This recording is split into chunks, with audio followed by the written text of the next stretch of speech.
Here we have a Scott Addict, full carbon, Ultegra componentry, yes, disc brakes, and some carbon wheels. This is going to be a pretty fun little project, more on the upper end. I noticed I had the Pros Closet sticker on it, so yeah, this is one of those refurbished Pros Closet deals that are pretty good. I mean, they do what they do fairly well, but their price is a little bit high. But in any case, I'm going to do some luxury tune and bike spa of this bike and get it back to life. And yeah, you notice that the crank's missing? There's a story behind that too, so we'll get that in a little more detail after this.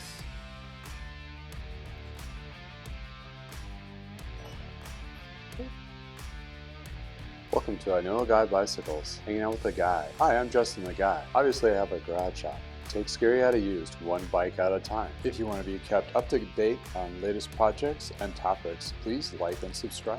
Welcome back to I Know a Guy Bicycles, hanging out with the guy. Hey, I'm Justin the Guy on this old bike series, and this is not so old. So hey, we're a little closer to our current decade-ish, maybe. In any case, this is a Scott Addict, full carbon frame, carbon fork, through axles, disc brakes, Ultegra throughout. This is a nice bike. Yeah, why is it a nice bike? Well, all those things. Well, carbon fiber is a nice material, absorbent, that kind of thing. In addition to Ultegra is the second level down from the top line of Shimano componentry group. So, hey, and it has some Reynolds, right? Yeah, Reynolds carbon wheels. Yeah, these are pretty nice. It does have a little Pros Closet sticker. That means that it's been sold to Pros Closet, refurbished by their team, and actually bought by this individual, which, by the way, is the same person I worked on a Blue Giant that's behind me, and also this person has that titanium Bella. You can check out those videos down below in the descriptions. Yeah, so what I'm going to do to this bike is, since she's a multiple bike customer having tune-ups, I'm going to elevate the tune-up to the next level and discount the one that she brought it in for. So hey, for a $200 tune-up, is that right? No, $150 tune-up for 50 bucks. In any case, yeah, one of these days I'll know my math, maybe. Used to be good at it. I guess it's old age. Whatever. Well, the thing is this crank, we're going to dive in that real quick. As you may have seen the video on me talking about the recall on Shimano.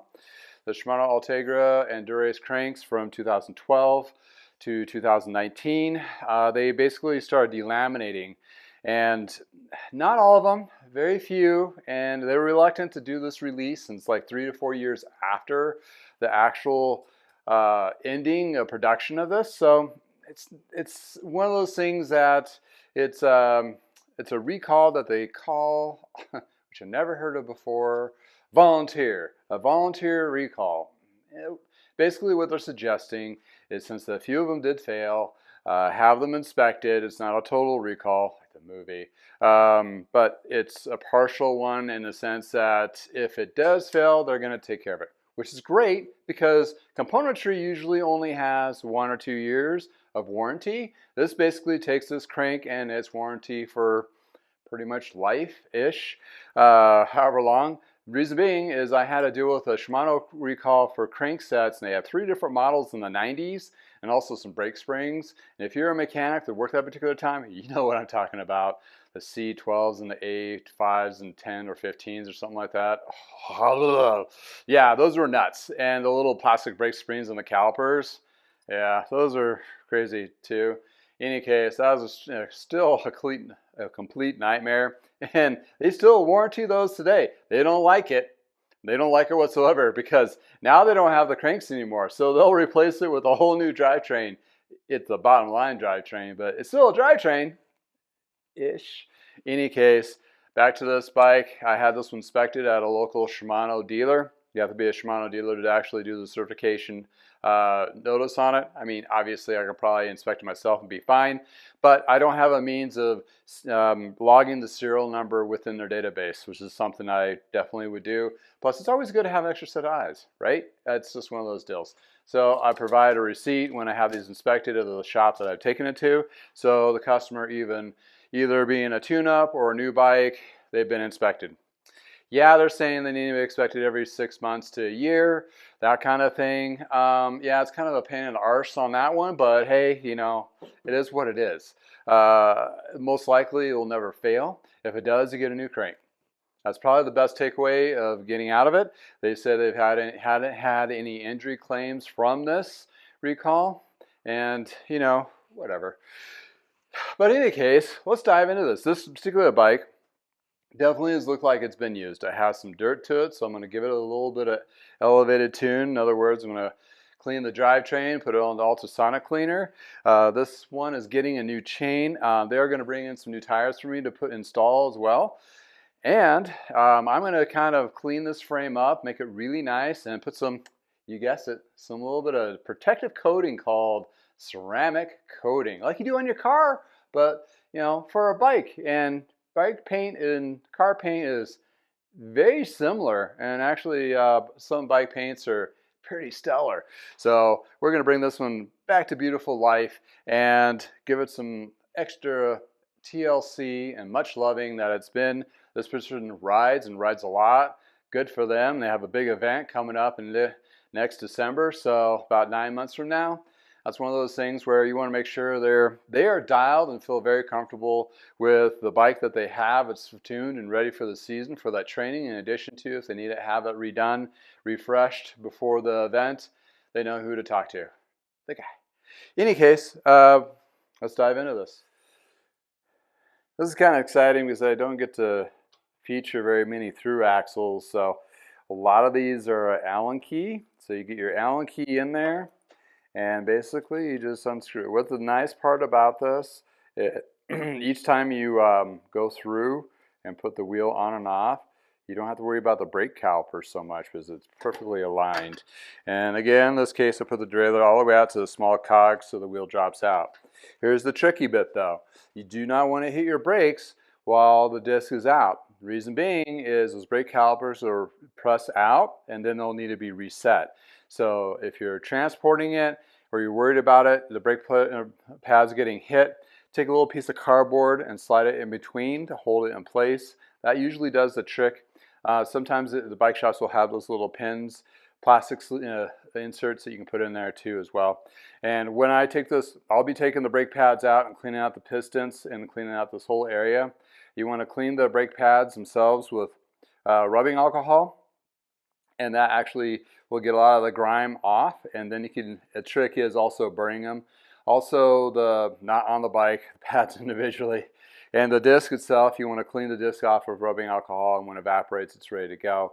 And on the inside, once I have the brake pads out, then I kind of use a light degreaser, or most likely I'll just use the rubbing alcohol to clean this whole surface area. So it frees up from all the contaminants it's probably got exposed to. As you can see, it definitely has some contaminants. Therefore, I'm going to take the rear derailleur off, put in an ultrasonic cleaner. When you spray stuff like a degreaser or a chain lube or anything like that on the drivetrain, it has a possibility of contaminating over into the disc. So it's highly not recommended within the industry to not spray anything around your bike. Just a side note on that. And let's keep going and dive into this. This guy I'll clean off, but I'll also put more grease on it when I put it back together, like so. Take the cassette off, you use a chain whip and a lock ring removal tool. And this is how I use leverage on the floor. And you lightly push it down until it gives that lock ring. So it comes right off, and you throw that in the sonic cleaner, like so. You don't need the chain whip to put it back on. All you need to do is put the lock ring in place to install that cassette. This one has a power link to it. I'm going to be replacing the chain, so just going to take this off, not going to clean it, and just using it for length of measure.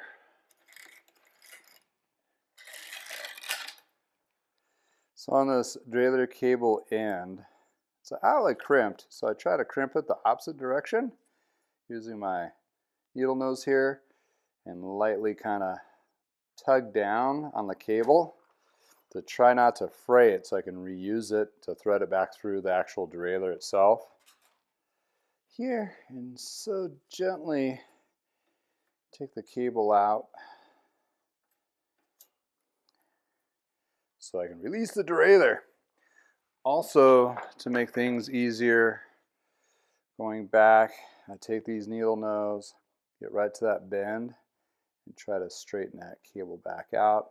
So when I put it back through, it's a straight shot and I'm not fighting it. This particular frame is very tricky to thread the cables. It's very similar to the Specialized Roubaix. It's not good. So you definitely don't want to drop any of these cables inside the frame itself, and you really want to be very methodical to put inserts in there to make sure you reline those cables so they can refresh them. So in this case, I'm not replacing the cables in the housing, but I want to make sure I don't drop any. So I'm going to keep an extra eye on all those little bits. And this is your standard derailleur hanger. And just unscrew that guy out, and then I'll be ready for the ultrasonic cleaner. Also on these, they have a coating on them, right? Definitely a darker coloring, kind of like your coated stainless steel or dark stainless steel, but it isn't, it's alloy.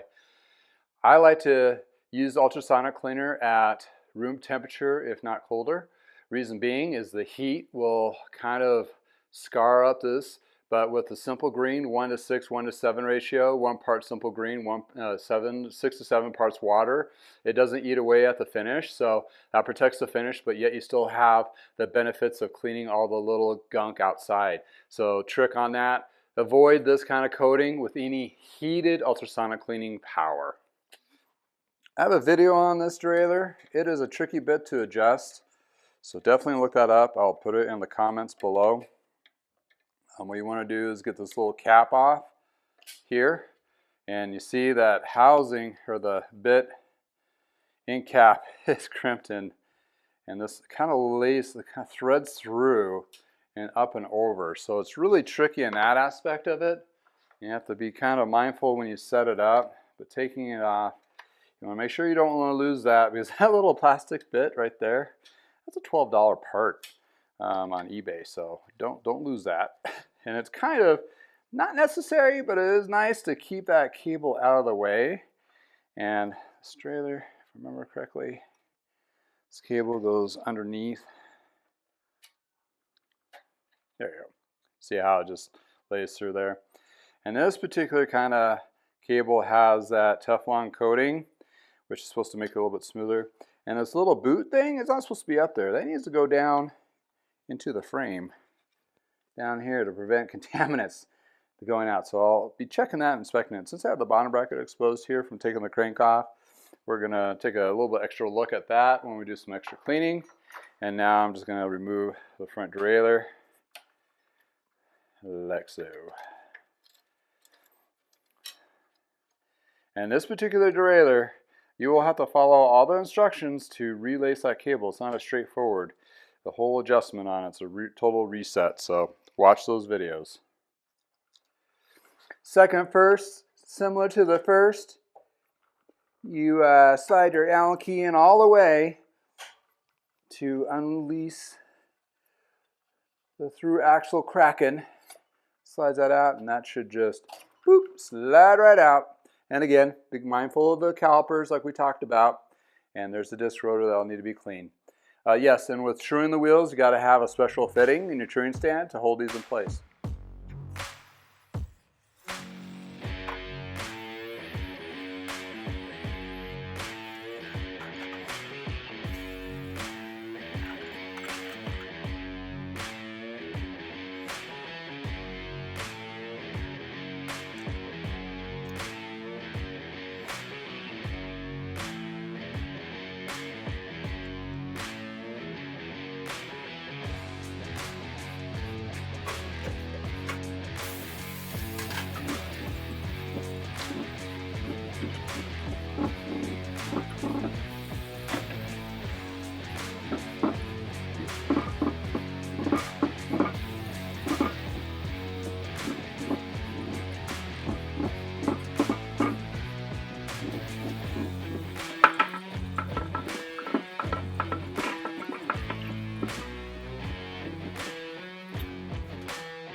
Now you see that while I'm ultrasonic cleaning, I'm cleaning the wheels, I'm taking apart any other bits off the bike, and I sometimes get to clean the frame, but the wheels are ready to be trued and inspect, and the frame is now ready to be cleaned and wiped down, and the parts are pretty much clean and ready to go, except for the cassette, where I take the cages and dry them off. These brake pads, I'll definitely need to clean them with rubbing alcohol, make sure all the contaminants are off of them, and then I set them aside and then I burn off the alcohol. But with the cassette, you know, you wipe it off. Hopefully you got all the gunk off of it, and you definitely want these to be air dried out before you reinstall them. Also, that just enables it to have fresh lube when the new chain is put on there, so you don't have any other mix of contaminants. Well, to recap on this, yeah, the brake pads will still need to work on. The derailleur actually cleaned out really well on the front as well. The crank was already cleaned during the due process of having it inspected. I cleaned it before I took it over there, and I believe it looks like they actually cleaned it some more in addition to. So it's good to know your local mechanic, right? They take a little extra care of you, and you know, I trade boxes for beer for them anyway. So hey, what you do with your culture, right? So getting all that gunk off the chain ring or the cassette rings enables the new chain to work really well and best possible outcome, because you don't want to put a new chain on an old dirty cassette if you can avoid it. So that's definitely what you want to do. And reason like I take the bottle cages off is I don't necessarily need to, but I like to because first, it gives me an opportunity to get to the nooks and crannies of the frame without any obstruction of the bottle cages to do some cleaning and inspection. In addition to, it helps me identify if there's any issues with those brake or the mounts for the bottle cages. Sometimes they'll get boogered up and they need to be either threaded or they'll sometimes get cross-threaded or what have you, but then you can retap them. Or worst case scenario, they have to be replaced, so it's a little grommet. But this opens up the whole frame. This opens up the whole frame for me to really dive in and get all that grease and gunk off of it. And then once it's completely cleaned from that with a degreaser, I use Purple Power diluted, half and half.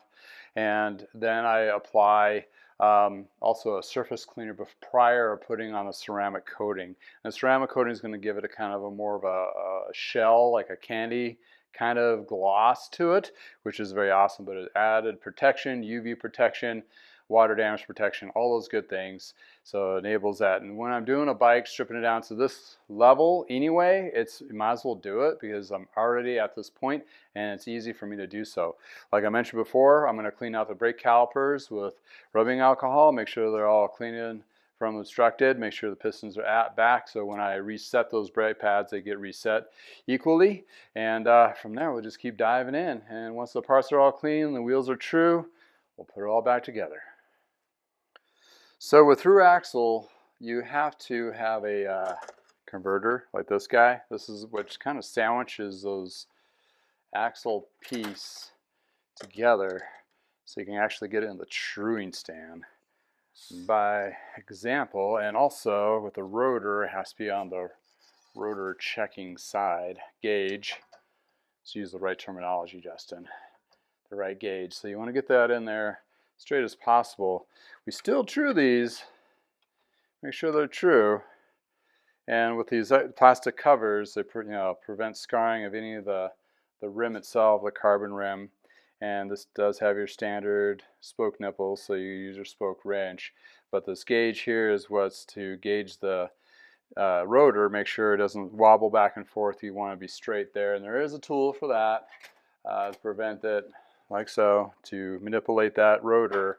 And most likely it'll be either one of these two color spoke wrenches for the spokes. And initially what I do is do a first surface clean using lithium all surface clean. What that does is just going to lift up any extra dirt that was left over from washing it in the tank or in the shop sink. So you can see it's still lifting up a little bit of dirt. You know, that only gets so much. I can spin forever in there, cleaning that up. But I basically floss the whole rim, and then I floss between the spokes here with the cleaner to get any extra gunk off of it. And this is pretty safe to use for most, if not all, materials, but read the bottle for instructions, that kind of thing. And then I start with the Presta valve, or the valve hole, to clean these spokes, kind of thread them through. I know I'm done. Then I floss the hub, make sure it's all good, like so. And this one, I'm gonna floss the inside. So I don't clean the rim at this, or the rotor at this point. I will clean that last.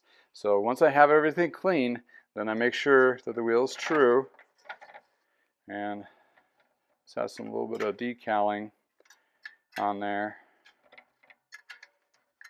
And when I do any kind of adjustments on spokes, it's always just quarter of turns at a time.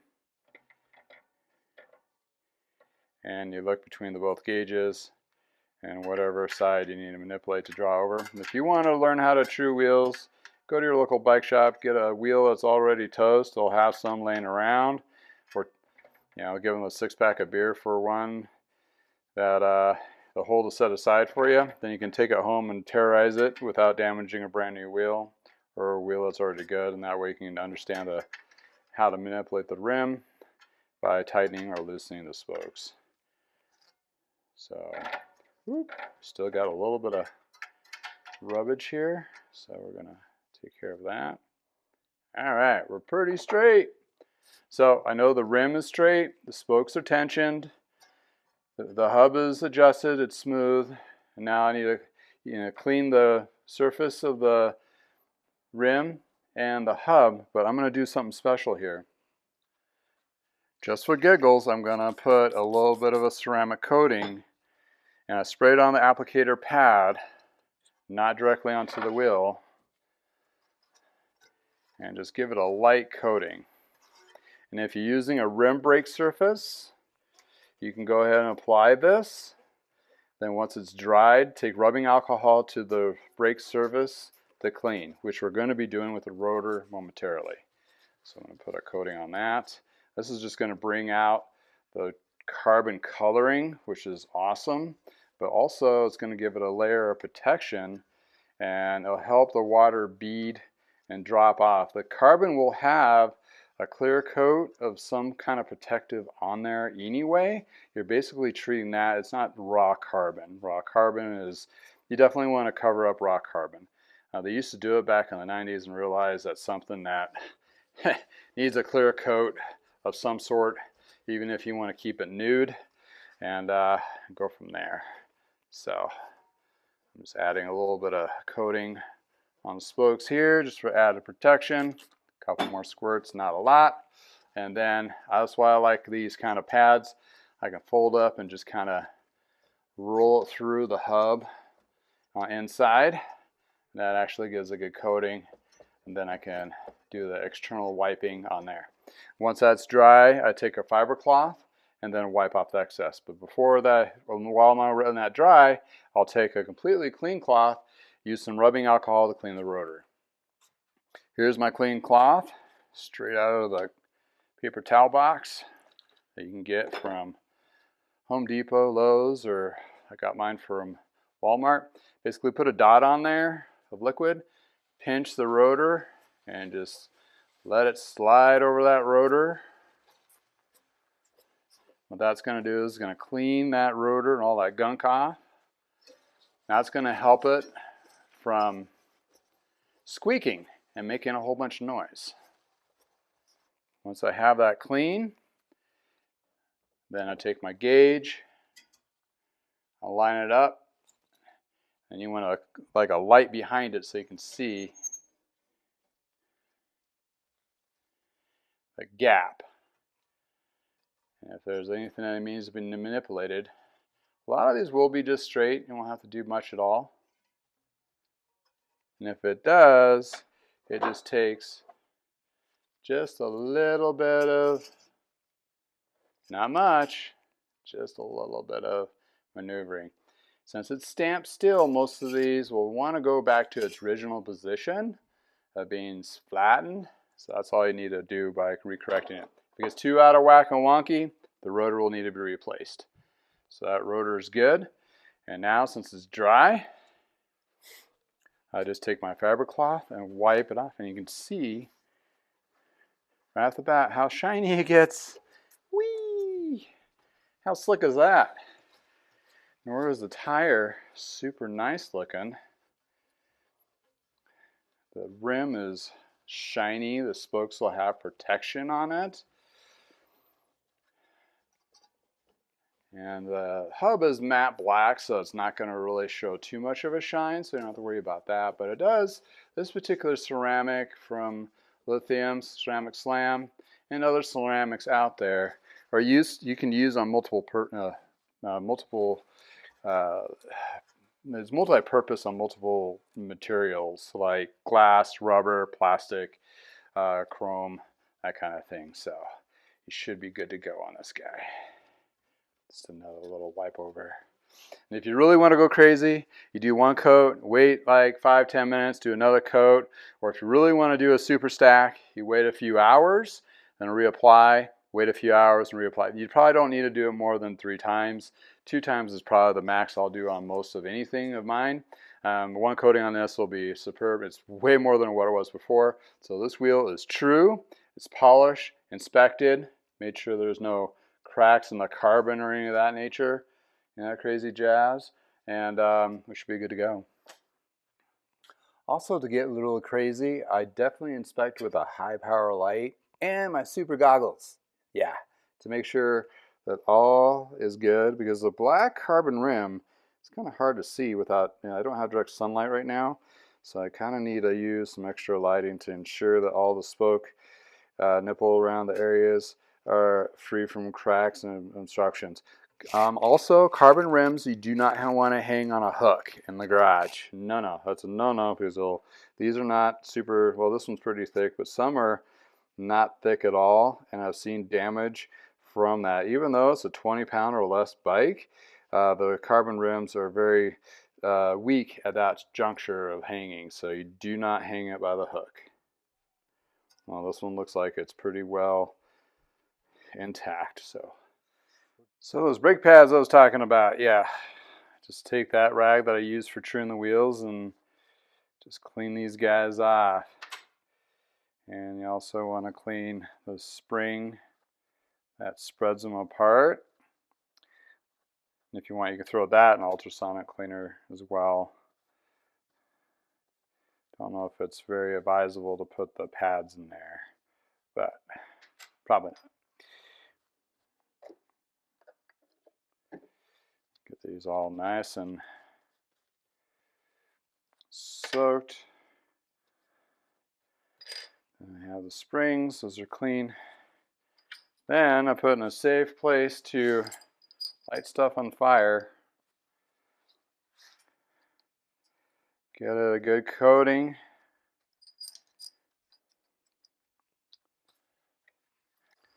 Then we take a little torch and we kind of cook these guys. Just the pads, obstructed from anything that can catch on fire.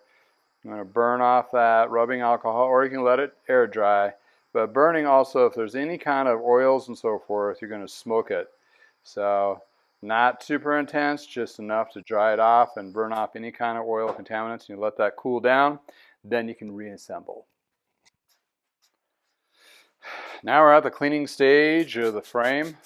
Again, like I mentioned, purple power, I spray it only into a rag, and then I kind of I just wipe the frame down, get as much of this dirt as possible, and as I'm cleaning the bike, I'm inspecting areas where it might be compromised and double checking with the closeness of my spectacles and try to get all this road gunk that's been accumulating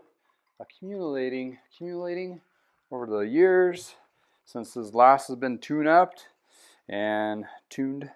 ready to go. And the brake calipers, like I mentioned, I'll wipe off the excess outside from dirt, but all the internals I'll clean it with the rubbing alcohol because it'll evaporate and not contaminate. And there's a way to lube the pistons as well if need be. There's videos out there too. This has some sticky stuff on it, so it seems like to me that they've been using some kind of energy drink or powder mix or whatever. It becomes basically sugar water, and that sugar water makes it kind of stubborn to get off the frame. It's kind of like a film of that gunkiness, or it could be salt from, you know, sweat. So needless to say that we want to make sure we get this really clean, really cleaned off and inspected. I notice there's a good little chip here. And sometimes you get a little worn chips on these because of either something's rubbing the tire,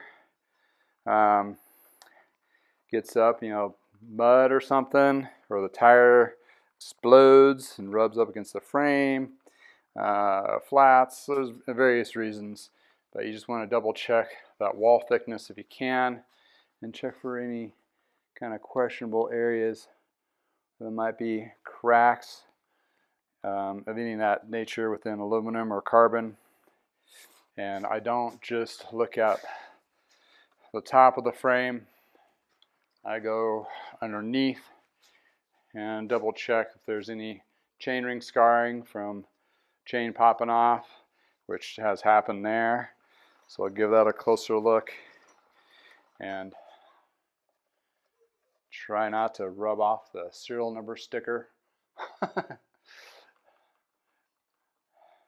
Definitely need that number. It's stamped in other places too, just heads up usually. Just want to make sure I get all this gunk off.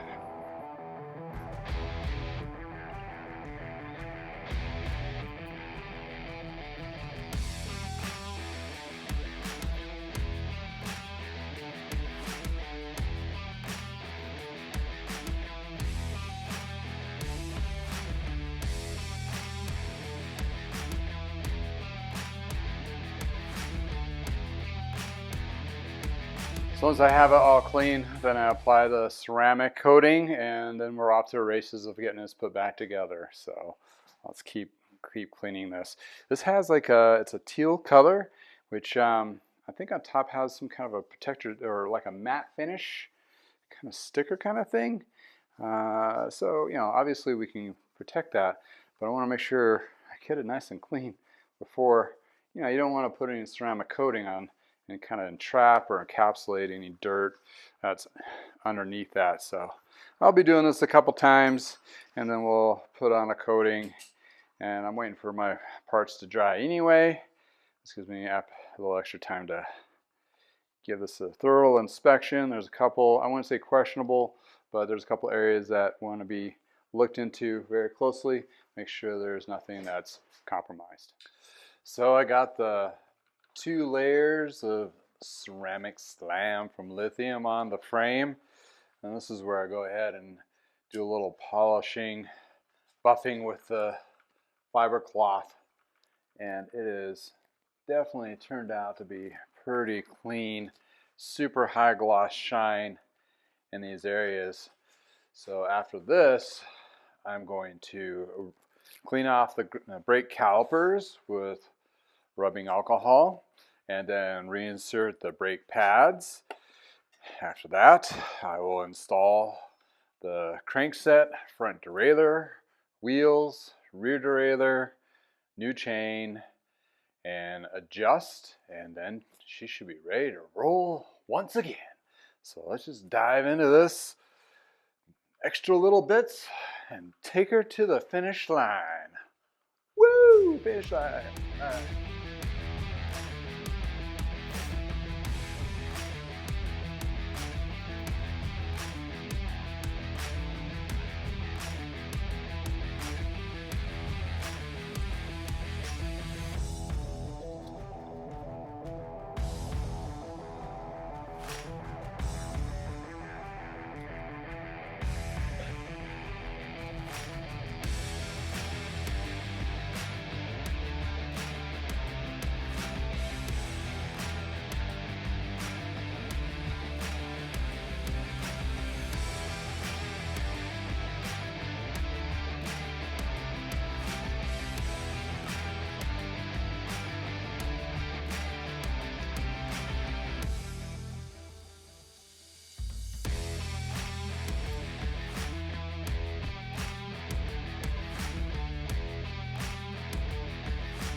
there we have it. All adjusted, new chain, crankset installed and inspected, cleaned up and made sure those bottle mounts are lubed, cleaned the brake pads, made sure they are not squeaking, wheels are true, hubs and headset, it's good to go. So hey, what else is there to do to the bike where if it shifts and it stops at its highest performance? We got a good bike here. Now for the test ride, and other than that, everything else is pretty much buttoned up. Still waiting for the customer to bring in the tires. I'll swap those out probably while they wait. And other than that, it's fine-tuned and ready to go. What a beautiful machine the Scott Addict is. Full carbon frame, fork, carbon wheels, Ultegra group. Couldn't ask for anything more, right? Awesome little bike. Well, thanks for hanging out with me in the garage. If you have any questions or any details, will be in the description below. Smash those buttons if you like and subscribe. Until next time, check out these beautiful pictures in the sun with the polish after this. And if it's nice in your neck of the woods, go for a ride. Go in the wind. Go for it. Just do it. Check it out first. Right now.